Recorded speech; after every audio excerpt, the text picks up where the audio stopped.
Preparado para entender o que está acontecendo na China, o que é Evergrande, o que está tendo esse todo murmurinho de bolha imobiliária? Eu compilei de novo todos os dados de diversas esferas políticas para tentar, de uma forma didática, te passar para você ficar bem informado na conversa ali com seus amigos, com a sua família, se souber o que está acontecendo no mundo. Então eu vou te explicar de uma forma muito básica, muito tranquila de você entender, tentar transformar de uma forma mais divertida o que está acontecendo na China no momento. E meu intuito aqui não é vender medo e vender um curso no final do vídeo. Meu intuito aqui é te passar a informação de uma maneira super simples, né?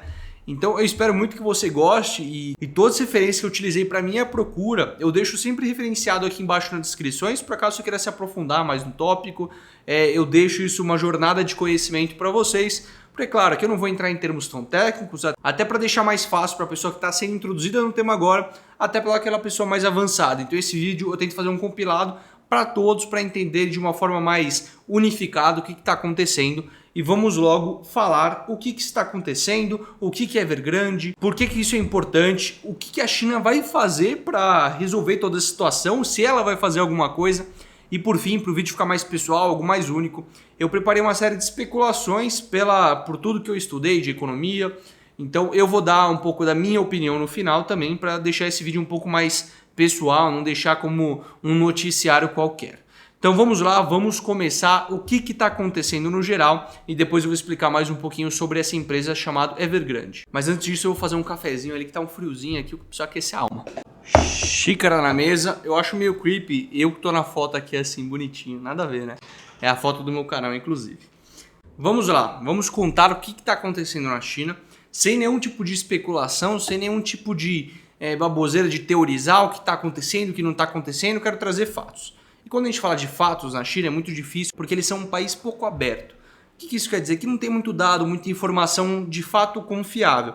Então tudo que eu falar aqui, querendo ou não, é uma especulação do que a gente vê nos noticiários, o que a gente vê pessoas que moram na China falam, pessoas que não moram na China, mas conhecem alguns contatos, então acaba tendo uma desinformação ali no meio. Eu tentei compilar esses dados e é claro, vocês têm que deixar a mente super aberta para entender que isso não necessariamente é verdade, tá? Que é a questão da cidade fantasma. Então, se você procurar no Google agora, no YouTube, explorando cidades fantasmas na China, você vai encontrar muito vídeo de exploradores americanos ou de qualquer parte do mundo que foram lá filmar cidades fantasmas. E assim, se existe ou não, tudo leva a crer que sim, mas é muito estranho toda a situação. E o que é essa cidade fantasma, para você que nunca ouviu falar nisso? Basicamente, uma construtora, no caso Evergrande, que eu vou falar mais um pouco para frente, construiu prédios, shoppings, várias estruturas como se fosse uma cidade normal, só que ela não é habitada por ninguém. Isso é muito estranho. Imagina você ir numa cidade totalmente vazia, parece um apocalipse zumbi. Então, há teorias que eles fizeram isso meio que para impulsionar a economia de uma forma meio irreal. Então, isso já começa a soar um pouco estranho quando você olha essa percepção. Isso começa a especular sobre bolhas imobiliárias, porque ainda não a gente está tratando de imóveis e a gente está falando que talvez estejam inflando o preço dos imóveis por causa dessas cidades fantasmas. Aí você me pergunta, por que a empresa ganha, o que a economia ganha com uma cidade fantasma, se não tem pessoas lá consumindo? O que acontece? Por que disso? Deu aqui refletindo por que isso acontece, eu fiquei pensando assim, de duas em uma. Ou o governo está por trás de tudo isso aí, de um jeito muito estranho, dando incentivos para empresas irem lá, fazer cidades fantasmas, para impulsionar a economia de uma forma meio de mentira. E é uma grande conspiração do planeta isso está acontecendo. O outro motivo que pode levar a isso acontecer, né, para estimular a economia. Porque querendo ou não, para você construir um prédio, levantar toda uma estrutura, você tem que comprar matéria-prima, você tem que comprar diversas coisas para poder subir um prédio. Então, querendo ou não, você está estimulando a economia, você está produzindo. E tem diversos vídeos também que estão mostrando essas cidades fantasmas, eles destruindo os imóveis. Então, se você colocar ali desabando prédios na China, você consegue ver vários vídeos dessas cidades fantasmas, desses imóveis realmente caindo. Então você fala assim, putz, que estranho. Mas será que isso é de verdade? Será que cidades fantasmas são de verdade? Tudo leva a crer que sim. De novo, é tudo muito estranho. Assim, quando eu vejo alguma coisa que é uma grande teoria da conspiração, eu já fico um pé atrás, falo assim, putz, será que isso realmente é verdade? Mas tudo leva a crer, pelo que a gente está vendo aí na mídia, pelo que quem está reportando esse veículo de notícia, me aparenta ser verdade. Não é só um cara ou outro que está repostando isso. realmente grandes veículos de mídia, todos os influenciadores falam de economia, de política, então aparenta ser verdade. Eu não queria voltar muito atrás para você na história da China, propriedade privada, o comunismo, mas para você entender lá é muito difícil para o chinês investir, até porque a economia é muito restrita, né? O governo controla muito a economia. Como o mercado de investimentos no geral é muito restrito, acaba sobrando para eles o mercado imobiliário, que é um dos mercados que você pode comprar e vender casas, propriedades. Ali foi um jeito que o governo achou para conseguir taxar algumas pessoas e fazer uma arrecadação maior para o governo. Para isso, teve dois tipos de expansão de crédito. Expansão de crédito para pessoas pegarem empréstimos ali para poder financiar suas casas e também empréstimo para as construtoras, incorporadoras, empresas que levantariam esses prédios, que é o caso da nossa queridíssima Evergrande, que é uma empresa, um dos maiores conglomerados de incorporadora, construtora do mundo e entre as 120 maiores empresas do mundo, para você entender o porte da empresa que a gente está falando. Para vocês terem uma noção também, se você pegar tudo que ela já levantou de prédios, daria para você acomodar todo o país de Portugal dentro de uma cidade ali que a Evergrande produziu, né? Que ela construiu alguns prédios. Para você ver o tamanho dessa empresa e o quão impacto pode ter se uma empresa dessa falisse no mundo. Só que assim, a Evergrande, por ser tão grande, é claro que ela vai diversificar um pouco os negócios dela. Isso é super normal acontecer. Você não quer depender só do mercado imobiliário. A partir do momento que você tem muito dinheiro, você quer investir em diferentes segmentos para correr menos risco, e foi o caso da Evergrande. Para você aí que gosta de futebol, já assistiu alguma coisa ou outra, ficou bravo que um país chinês já levou um jogador do seu time, vou te contar que eles têm um time de futebol sim Evergrande, que é o Changzhou Evergrande Futebol Clube, que já treinou o Felipão, já foi o Robinho para lá, o Ricardo Goulart, para você que é palmeirense, é daquele time. Então você vê o nível de diferentes negócios que essa empresa tem. E é uma empresa enorme, você já entendeu que ela está em diferentes segmentos, ela está no mercado imobiliário mais fortemente, onde está a maior parte das receitas dela. E por que ela está sendo tão mencionada na imprensa? Viraram alvo do governo chinês? Não, é porque ela tem uma dívida de um total de 300 bilhões de dólares. Se isso não te assusta, eu vou dar uma base de comparação para você, um contexto de quão grande é esse número. Para você ter noção, o PIB é tudo que um país produziu em um ano. E essa dívida é maior que o PIB da Nova Zelândia, do Uruguai, do Chile, para você ver o tamanho do estrago que isso pode causar se eles não pagarem essa dívida. 300 bilhões de dólares do dia que eu estou gravando esse vídeo é aproximadamente 1 trilhão e 600 reais. É uma grana. Então imagina se isso não paga, se eles não pagam essa dívida. E esse é o grande risco, o grande medo do mercado. Além disso, existem outras variáveis da empresa, não só a dívida, que você vai entender o potencial de estrago se uma empresa dessa falir, que é o grande medo do mercado no momento. A empresa hoje tem 140 mil funcionários, 140 mil famílias dependem da renda advinda dessa empresa. E aí que eu faço uma grande comparação, uma analogia com o filme A Grande Aposta, porque nesse momento estão falando que a Evergrande pode ser uma Lehman Brothers, que foi um banco que faliu em 2008, que gerou a crise de 2008. Esse filme é muito incrível, os grandes investidores adoram esse filme, só que eu sinto que ele é o filme que tem a interpretação mais errada de todas. O filme em si não é para mostrar os investidores que ganharam dinheiro com essa operação, não é só para mostrar isso. Um dos investidores de lá que fez muita grana com a crise de 2008, porque apostou contra a economia, é um investidor que, assim que eles fizeram muito dinheiro, eles foram comemorar, esse investidor ficou com o pé atrás e falou assim, cara, eu não vou comemorar, tem muita gente perdendo emprego, muita gente passando fome, gente não tem onde dormir. E é essa que é a interpretação do filme. Todo mundo muito feliz com o dinheiro e assim, você não pode levar para esse aspecto. Você tem que levar para um aspecto muito mais social, dos impactos sociais, que se uma coisa dessa acontecer, se uma crise desse tamanho, dessa dívida, que impactam 140 mil famílias acontecer, você está vendo o estrago socioeconômico que pode acontecer tanto na China quanto em outros países, se isso for um risco sistêmico, se afetar esse efeito cascata em vários lugares diferentes? Esse é o grande medo do mercado no momento e é isso que eu quero contar mais para vocês. Agora entrando numa parte, o porquê disso é tão importante, o porquê que essa dívida é impagável, porque se essa empresa falir, pode ter um efeito cascata no mundo inteiro. Mas, de novo, não estou aqui para te causar medo, estou aqui para te causar assim, uma perspectiva realista e uma perspectiva de incertezas do mercado, mas talvez isso não impacte tanto no seu dia a dia, você que é um brasileiro comum, talvez isso não impacte tanto em você, então fique tranquilo. Sem pensar que ela está diluída, essa dívida, entre bancos, fornecedores, clientes, funcionários, locais, moradores ali da sua propriedade que processaram a empresa e precisam de uma restituição financeira. Então você vê que assim, o ambiente, né, eles devem para diversos tipos de pessoas. E o que grande preocupa o mercado não é que essa dívida ela está ali para ser pagada em 20 anos, é uma dívida de longo prazo. Essa dívida ela tem que ser paga em menos de um ano. Mais da metade dessa dívida tem que ser paga em menos de um ano. E mais de 1 bilhão tem que ser pago até o final do ano. E a gente está em setembro. Então imagina que louco isso está acontecendo. Eles têm diversos ganhos para pagar, não tem receita entrando. E eles têm que pagar uma dívida enorme. Então esse é o grande medo do mercado, que ela não consiga pagar essas primeiras dívidas, e isso acaba virando uma bola de neve e a empresa vem à falência. Então pensa, uma dívida é uma coisa que ele contraiu uma dívida, alguém emprestou para ele e uma hora ele vai ter que devolver com uma certa taxa de juros. Então pensa, se a empresa falir e não conseguir fazer o pagamento, essa outra pessoa da outra ponta não vai receber o dinheiro. Tá entendendo onde gera o efeito cascata? Imagina até uma dívida de bilhões de reais com um banco, ou com fornecedores, pequenos fornecedores locais, que dependem dessa grana que eles compraram para sobreviver. Se essa grana não vem para eles, eles já gastaram como matéria-prima? Você está vendo onde pode gerar essa empresa, um fornecedor deles, sei lá, de tijolo, de cimento, pode falir junto, alguns bancos, instituições financeiras podem falir devido a esse tamanho dessa dívida, funcionários vão perder o emprego, vão ficar sem renda, vai afetar a economia como um todo. Então você está vendo como o efeito cascata pode vindo?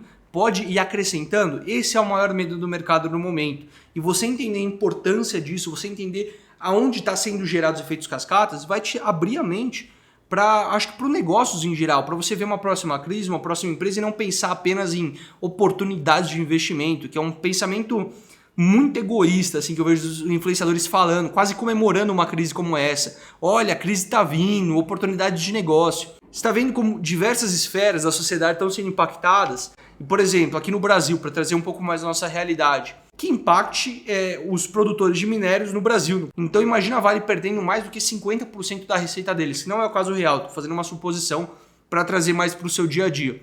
Imagina que essas empresas então têm que cortar funcionários, demitir gente, imagina que alguém de sua família trabalha lá e a economia acaba degringolando nesse efeito cascata, porque a Vale é fornecedora de outros bancos, etc., e isso acaba gerando um efeito cascata na economia. E querendo ou não, a gente está falando de uma das maiores economias do mundo, se não a maior economia do mundo, que é a China. Então um efeito lá fora afeta diretamente a gente aqui no Brasil. Talvez não nessa mesma esfera que eu acabei exagerando um pouco para vocês. Você tem noção do impacto socioeconômico que isso tem, o impacto social principalmente, é muito maior. E você virar para um influenciador virar para vocês e falar assim, uma puta oportunidade de investimentos. Eu quero trazer uma abordagem tanto como uma oportunidade de investimentos em alguns setores, mas também como um impacto social muito grande. Aí você me pergunta, entendi o impacto que isso está acontecendo? É horrível, de verdade. Então a China está de olho nisso, a China vai ajudar, o país vai entrar, os governantes vão entrar lá e falar assim, realmente o impacto vai ser muito grande, então a gente vai ajudar vocês? Não é o que parece. E eles inclusive já falaram em notas explicativas que é provável o não pagamento dessas dívidas, um possível calote, né, o não pagamento das dívidas. Isso seria horrível, isso culminaria na falência da empresa, dependendo do estágio, da gravidade disso. E eles até apelaram um pouco, eles falaram assim, numa nota, né? Eu tava vendo uma influenciadora chinesa, inclusive, não falo chinês, mas ela fala inglês, que ela fala assim, eles quase ajoelharam para pedir, eles falaram assim, a gente sempre foi bom moço, a gente sempre ajudou a China nos projetos do Partido Comunista, e eles estão pedindo meio que uma retribuição, uma ajuda, seja na isenção dos juros, das dívidas. Então, eles chegaram até a apelar nesse momento, mas a China até o momento não se pronunciou, não deu nenhum aviso ao mercado, não deu um aviso à empresa, não entrou em contato com a empresa ainda por tudo que se mostra no mercado para tentar ajudar. E se realmente a China não entrar ajudando e isso se degringolar, isso pode afetar a economia chinesa como um todo. Então por que o governo chinês não ajuda? Isso é um grande mistério, porque o governo chinês, um governo comunista que não divulga muitos dados, não tem uma comunicação transparente com a sociedade, acaba ficando para nós especuladores que acabam tratando esse assunto muito sombrio. E talvez o que eu falar para vocês, o que eu passar para vocês pode não ser o que está acontecendo na realidade. Por isso eu acabo me isentando em algumas opiniões. E eu falar não sei por algum assunto não é mal nenhum. É simplesmente uma realidade. Não vou aqui botar minha credibilidade em jogo para vocês. De qualquer forma, existem outros meios de conseguir ajuda que já estão sendo especulados pelo mercado. O que é especulados pelo mercado? Então pessoas ali do setor financeiro que conhecem, têm contatos com a empresa, tem algumas informações privilegiadas, mas não confirmadas, não oficiais, que acabam falando que certa coisa pode acontecer. Existem três possibilidades. 2 são de aquisições de outras empresas concorrentes em alguns ativos da empresa. Então é como se fosse uma empresa concorrente comprando alguns prédios, alguns ativos da empresa, e esse ativo entraria como caixa para ajudar eles a pagarem as dívidas. Isso seria uma opção 1. Existem hoje 2 empresas, aparentemente, uma holandesa e uma outra que é a maior do segmento imobiliário do mundo, que podem que podem comprar os ativos da Evergrande. Então é uma especulação, mas não existe nada concreto ainda. E a outra, que também é mais sombria, via poucos portais de notícia, não sei a veracidade exatamente disso, que é a intervenção do Banco Central da China, que poderia ali de uma forma mais independente dar liquidez para o mercado. Então emitir moeda para não deixar faltar moeda, né? Caso a dívida se descontrole, eles não consigam pagar, eles pelo menos dão um dinheiro ali para a economia para não degringolar tanto, para evitar esse efeito cascata. Então, assim, o que estão fazendo para ajudar? Até agora, nada de concreto. E uma coisa muito importante é que hoje, que é uma terça-feira que eu estou gravando esse vídeo, ontem foi uma segunda, foi feriado na China. Então, não teve muitas comunicações sobre isso. Amanhã, na quarta-feira, que provavelmente onde a gente está soltando esse vídeo, vão ter mais informações. Então, vai ficar um pouco mais claro o cenário de onde isso pode levar. Então, caso você queira se manter inteirado no assunto, recomendo que você já veja se teve alguma comunicação oficial sobre o assunto. Chegamos à parte mais especulativa, uma parte mais opinativa minha agora sobre tudo isso. E eu não tenho uma opinião tão extrema quanto alguns, aí eu vou falar ideologias, tá? Libertários, de falar que China é comunista, isso tá errado, isso tá errado. E querendo ou não, é a maior economia do mundo. Se eles chegaram como maior economia foi por algum motivo, mas essa falta de transparência de dados leva uma incerteza muito grande para o mercado. E o mercado trabalha à base de incertezas. A incerteza ela pode estar maior do que o normal ou menor do que o normal, quando o cenário parece ser mais previsível. Mas eu até tenho medo mais desse cenário mais previsível do que imprevisível, para ser bem sincero. Então, assim, a gente está num grau de incerteza que está aumentando muito, por isso que você está vendo as quedas da Bolsa nesses últimos 2 dias. A Bolsa caiu bastante, na terça-feira hoje deu uma recuperada legal. Mas se de fato um cenário, a gente tem 2 cenários que podem acontecer. O cenário da empresa falir e gerar um efeito cascata muito grande, com um efeito mais negativo, uma percepção mais negativa minha. Isso poderia acarretar também um declínio chinês, da economia chinesa como um todo, se isso virar um efeito cascata. E isso sinaliza para o mercado um grande medo, porque a China é um dos países que mais cresce e do nada, claro, parar de crescer, isso pode causar um medo muito grande para o mercado e isso pode ter impactos tanto no mundo como no Brasil. Então, por exemplo, a Vale, um dos grandes clientes, um dos maiores clientes, fornecedores são a China. Isso para o agronegócio, para diversas esferas. Então, um declínio chinês poderia ocasionar um declínio brasileiro também, porque a gente está fortemente ligado com a China. É um dos maiores parceiros econômicos nossos. E isso afeta o mundo inteiro, porque a China, querendo ou não, ela produz quase tudo que a gente tem aqui e consome. Inclusive, minha carinha está o vídeo inteiro aqui, bonitinha aqui. Isso eu acho meio creepy, então vou deixar assim. Isso poderia causar um efeito global ali de uma nova recessão, enfim, poderia sinalizar isso.